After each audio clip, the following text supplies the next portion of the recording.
સમાચાર સામે આવી રહ્યા છે। કચ્છના દરિયામાંથી 200 કરોડનું ડ્રગ્સ પકડાયું છે। મહત્વપૂર્ણ સમાચાર કચ્છથી સામે આવી રહ્યા છે। આપને જણાવી દઈએ 200 કરોડનું ડ્રગ્સ પકડાયું છે દરિયામાંથી। ગુજરાત એટીએસ એ કોસ્ટગાર્ડનું ઓપરેશન અને યુરોપથી જથ્થો લાવવામાં આવી રહ્યો હતો। શકમંદોની અટકાયત કરવામાં આવી છે। ગુજરાત એટીએસે કચ્છના દરિયામાં મોટું ઓપરેશન કરીને ડ્રગ્સનો મોટો જથ્થો કબજે કર્યો છે।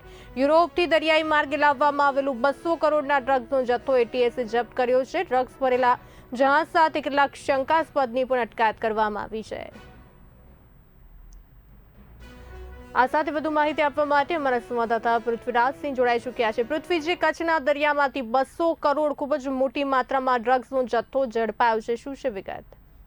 ચોક્કસ કહી શકાય જે રીતે કચ્છમાં જે ડ્રગ્સ લાવવાનો જે સિલસિલો છે ફરીથી ચાલુ થઈ ગયો એવું લાગે છે, કારણ કે છેલ્લા 2 અઠવાડિયાની અંદર જે બિનવારસુ જે ડ્રગ્સ મળતું હોય છે દરિયાઈ કાંઠા તરફથી, એવી રીતે જ આ વખતે જહાજમાંથી યુરોપથી જે 200 કરોડનું જે ડ્રગ્સ છે એ જથ્થો લાવવામાં આવી રહ્યો હતો। ત્યારે ખાસ કરીને એસઓજી અને ખાસ કરીને એટીએસની ટીમ દ્વારા જે સતત પેટ્રોલિંગ કરવામાં આવે છે તેના હિસાબે બાતમીના આધારે આ જે ડ્રગ્સ છે એ ઝડપી લેવામાં આવ્યું છે।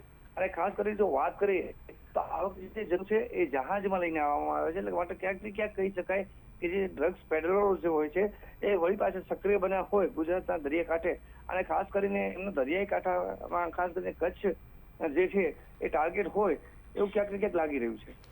જી બિલકુલ ઠીક। ક્યાંક ને ક્યાંક પૃથ્વી જેવું કહી શકાય કે ગુજરાતમાં ડ્રગ્સના દૂષણને નાબૂદ કરવા માટે એક ઓપરેશન ક્લીન જે ચાલી રહ્યું છે તેની અંતર્ગત એસઓજી દ્વારા અને એટીએસની સંયુક્ત ટીમ દ્વારા સમગ્ર કાર્યવાહી જે છે કરવામાં આવી રહી છે। ત્યારે હાલ તો આ 200 કરોડનું ડ્રગ્સ પકડાયું છે, ત્યારે ક્યાંક ને ક્યાંક એવું કહી શકાય કે એવું કચ્છ ત્યાંના સ્થાનિકોની પણ સંડોવણી હોઈ શકે, કોઈ એવી ચેન?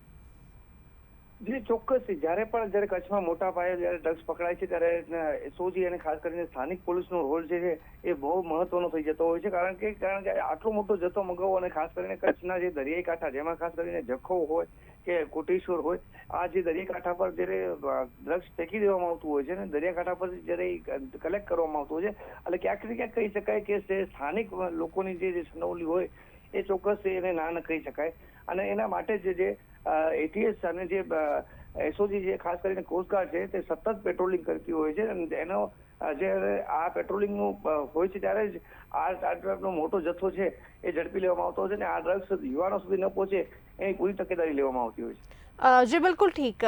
હાલ તો આ ડ્રગ્સ જે છે યુરોપથી દરિયાઈ માર્ગે લાવવામાં આવ્યું હતું તે વિગત સામે આવી છે, સાથે કેટલાક શંકાસ્પદોની પણ અટકાયત કરવામાં આવી છે, એને લઈને કોઈ વિગત બહાર આવી છે કે કેમ?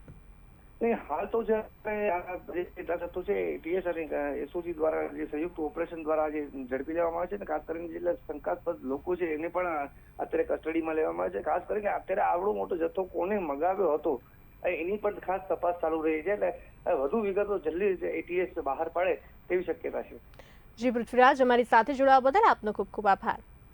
તો ગુજરાત એટીએસે કચ્છના દરિયામાં મોટું ઓપરેશન કરીને ડ્રગ્સનો મોટો જથ્થો કબજે કર્યો છે। યુરોપથી દરિયાઈ માર્ગે લાવવામાં આવેલો 200 કરોડનો ડ્રગ્સનો જથ્થો એટીએસે જપ્ત કર્યો છે। તો આ ડ્રગ્સ ભરેલા જહાજ સાથે કેટલાક શંકાસ્પદોની પણ અટકાયત કરવામાં આવી છે। એટીએસની સાથે કોસ્ટગાર્ડ અને લોકલ એસઓજી પણ ઓપરેશનમાં જોડાયા હતા। તો હાલ તો આ ડ્રગ્સનો જથ્થો કોણે મંગાવ્યો અને કોણે મોકલ્યો હતો તે બાબતની તપાસ કરવામાં આવી રહી છે।